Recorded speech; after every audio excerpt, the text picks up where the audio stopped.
Bonsoir, messieurs, dames.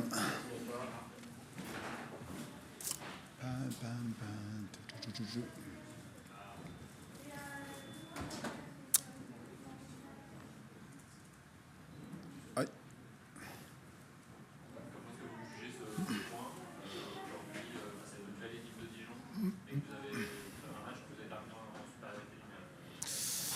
En ce qui nous concerne, c'est un bon point de prix face à une très belle équipe de Dijon. On a entamé ce match de la meilleure des façons avec de bonnes intentions, du jeu vers l'avant, beaucoup de soutien sur nos attaquants. On n'a pas pu marquer, puis surtout derrière, malheureusement pour nous, on prend ce but qui nous a un peu coupé les jambes. Mais on est reparti de l'avant et puis surtout, je pense qu'on a égalisé fort logiquement, en plus avec une belle action. Puis après, une deuxième mi-temps bien équilibrée, bien plus équilibrée, même si on a vu deux équipes vouloir gagner le match. Des deux côtés, il y a eu des situations. Eux, ils en ont eu pas mal aussi. Ils ont été un peu maladroits devant, les attaquants. Dans une, je pense qu'il la met au-dessus, là. Elle peut finir au fond des filets. Puis nous, on a eu quelques situations aussi. Dans une, avec la frappe de Loïc Landre, sauvé sur sa ligne par un défenseur. Bon, c'est en ce qui nous concerne, en tout cas, on a vu que cette équipe de Dijon n'était pas là par hasard. Donc, c'était un bon match solide. Après, nous, on n'a pas beaucoup d'arguments offensifs aujourd'hui pour faire mal à cette défense et puis espérer donc aller arracher une victoire, quoi.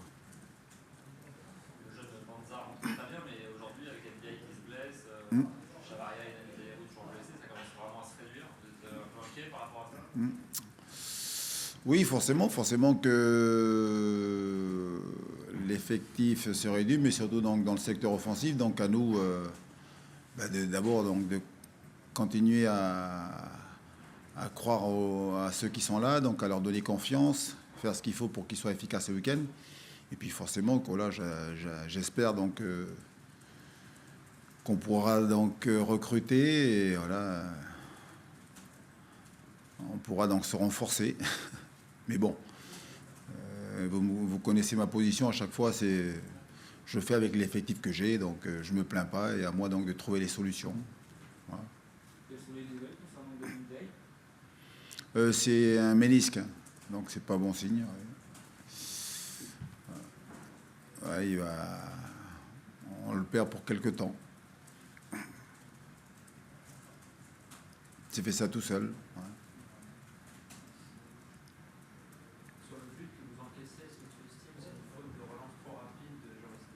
Oui, forcément. Forcément que il prend la décision donc de relancer dans l'axe et surtout sur Jean-Philippe qui lui donc est de dos. En plus on le travaille souvent, il le sait. Face à une équipe qui, en tout cas la nôtre, n'est pas complètement remontée, les adversaires sont aussi en nombre là. Devant la surface de réparation, les meilleures relances, quitte à les jouer, la première solution, c'est d'abord dégager très loin et faire remonter le bloc, ou sinon donc les mettre sur les côtés les ballons. Vous avez le choix donc avec Kenny Lala sur le côté et à droite avec Duchan. Mais après derrière, on peut quand même éviter ce but. Mais par contre, Joris a fait donc une grande deuxième mi-temps.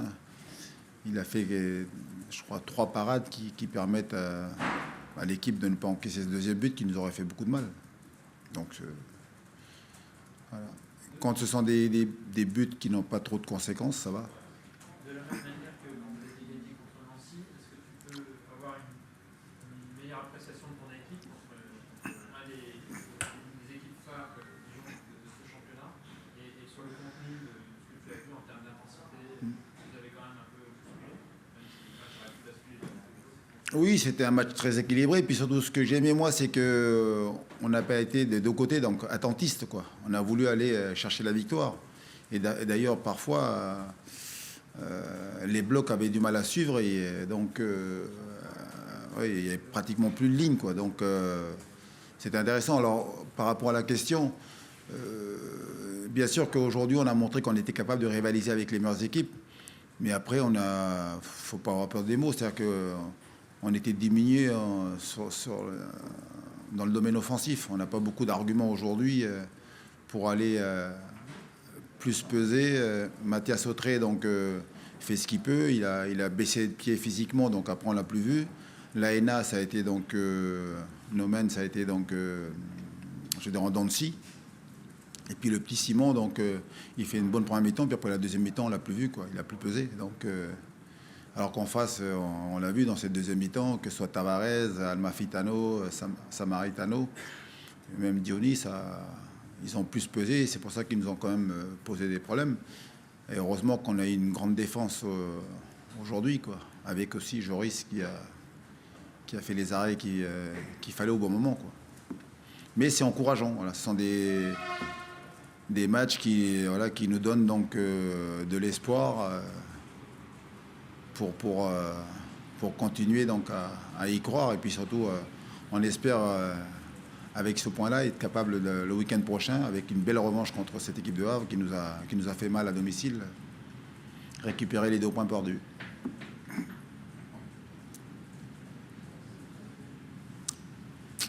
Voilà. Allez. Bonsoir.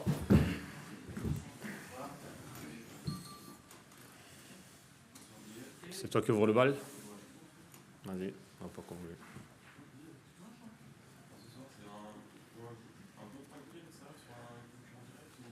On considère que c'est un bon point vu les circonstances, vu qu'on commence à s'habituer à jouer à 10.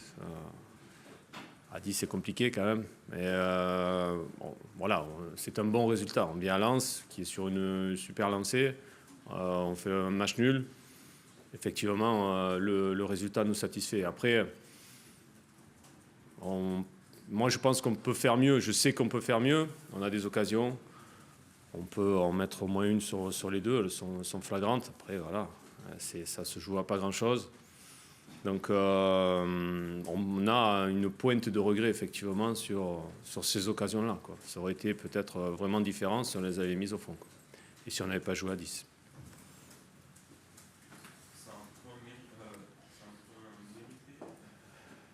Oui, mais en fait, ouais, c'est un point, je pense que c'est un point mérité.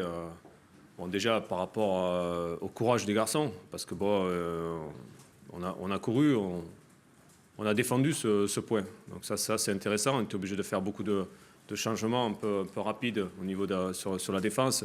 Les garçons se sont adaptés très rapidement. Les garçons qui sont rentrés aussi, c'est pas facile dans ce genre de match. Avec le public derrière et tout, c'est pas évident, notamment chez les jeunes joueurs. Mais je trouve que bon, voilà, on a été assez réactifs là-dessus. Et ce que j'ai dit aux garçons à la fin, pour moi, c'est un bon point. Bien sûr, il va falloir le confirmer par la suite. Si on ne gagne pas de match, c'est vrai qu'on ne va pas avancer, mais celui-là, on le prend, il est intéressant. Après, on reviendra dans la semaine sur les aspects techniques ou tactiques avec les joueurs. Je sais qu'on peut faire beaucoup mieux. On peut se lâcher un peu plus dans le jeu pour produire encore plus de jeux, quoi. J'en suis certain. Quel est votre sentiment général sur l'arbitrage du match? Vous avez beaucoup protesté, notamment parce que Ahmed Janari a fait une faute sur la ligne de touche. Et quel est votre sentiment général? Là, je proteste parce que je pense que l'arbitre est parti sur une idée de faire jouer un maximum. Donc, certaines fautes, on passe par-dessus, jusqu'à une certaine limite. Parce qu'après, ça devient dangereux. Quand j'ai mon joueur qui va bouffer la piste, au bout d'un moment, ça suffit, quoi. C'est pour ça que je pense que laisser jouer, bon, il n'y a pas de souci, on peut. Mais bon, il y a une certaine limite, il faut arrêter quand même. Au bout d'un moment, qu'il y ait une faute flagrante et que ni l'arbitre du centre, ni les assistants, ni le quatrième arbitre ne bougent, à un moment donné, je demande des explications. Personne ne m'en a donné quand même. Voilà, il y a des fautes flagrantes qui ont des conséquences derrière, parce que mon joueur était à l'extérieur du terrain, et puis le jeu continue. Donc ça m'ennuie un petit peu. Après, bon, nous, on a pris 2 cartons jaunes, il n'y a rien à dire. Le rouge, il n'y a rien à dire. Il n'y a pas de souci. Hein. Je ne suis pas quelqu'un qui va contester tout ça. C'est très logique. Mais maintenant, au bout de la première minute, je pense que j'ai un milieu de terrain qui se fait arracher le maillot, qui part tout seul, tirage de maillot, rien. Pourquoi? Parce que c'est la première minute. Voilà, bon, après, on ne va pas revenir sur le match, mais il y a des choses. Ce qui me met hors de moi, c'est quand les joueurs sont, j'allais dire, entre guillemets, en danger, quand ils prennent des coups vraiment volontaires. Il faut siffler, quoi. Voilà, il faut siffler. Moi, je suis pour laisser jouer le jeu, libérer le jeu, mais jusqu'à une certaine limite. C'était quand même un match avec beaucoup de rythme, beaucoup d'intensité, Oui. qui a quand même parfois ressemblé à un match de Ligue 1. Sur l'intensité, oui. Sur l'intensité, oui. Mais après, je pense que sur le jeu par lui-même, au niveau technique, je pense que les deux équipes peuvent faire mieux. Ça, c'est sûr. Elles en ont les moyens. Mais sur l'intensité, oui, il y avait une belle intensité, il y avait un bon public, un public extraordinaire. Je pense que c'est vraiment un 12e homme. Je pense que les joueurs en parlaient à la fin du match, les notes, c'est vraiment un 12e homme. Et c'est vraiment un plus pour le Racing Club de Lens. Paradoxalement, sur la fin, paradoxalement, vous n'avez pas tant fait faire que ça à 10 contre 11. On a eu l'impression que vous arriviez plutôt à bien gérer cette période. Ouais, je pense que comme on l'a fait, on s'est entraîné la semaine dernière déjà. Donc on est réglé là-dessus. C'est vrai qu'on peut même avoir une ou deux occasions intéressantes là-dessus. Ouais. Parce que les garçons, ce que je disais tout à l'heure, sont assez réactifs et se sont vite mis en mode de protection et ont été capables de sortir assez vite avec comme appui Julio. Je pense qu'il a fait encore, Julio Tavares a fait un gros match et a livré un gros duel avec les défenseurs. Bon, il n'a pas été gâté, il est sorti avec pas mal de coups. Mais je pense que même à 10, avec un peu plus, parce qu'on a eu des corners aussi, il y avait quelque chose à faire. Voilà, on est resté quand même dangereux. Voilà, la semaine dernière, on avait réussi aussi à marquer un but et à rester dangereux. Mais enfin, on ne va pas jouer toutes les semaines à 10, hein, je vous le dis. Voilà. Faut pas rêver, c'est compliqué quand même.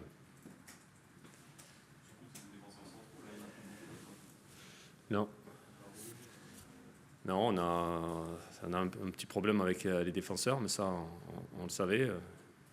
On va essayer de remédier à ça. On va voir comment on peut faire.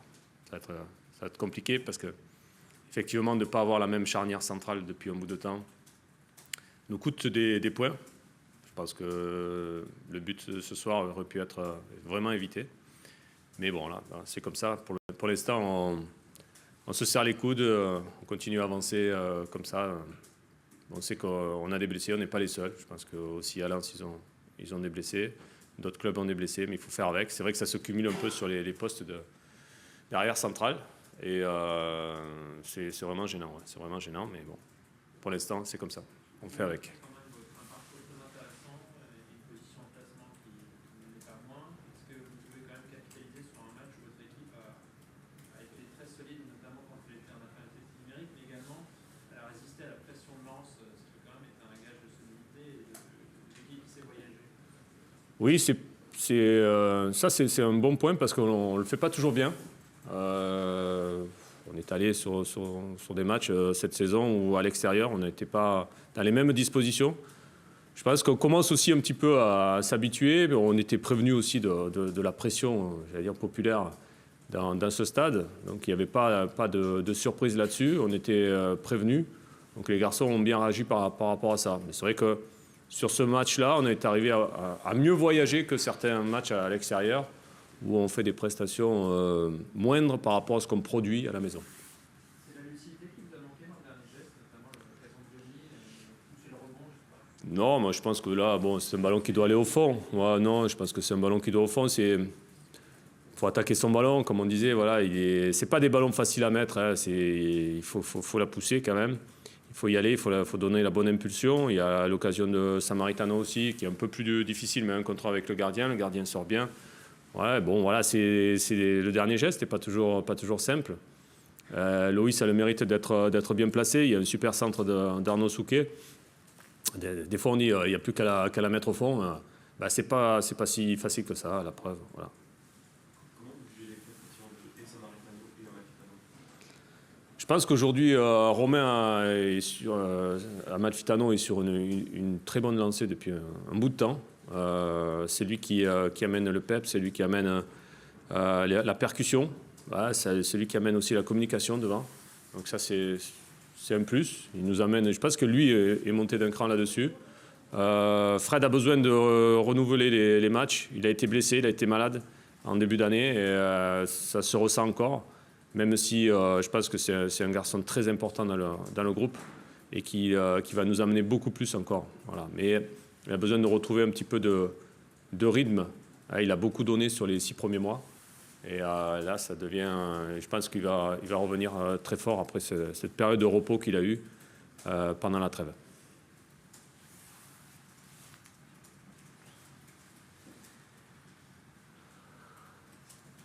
Bonne soirée. Allez, à bientôt.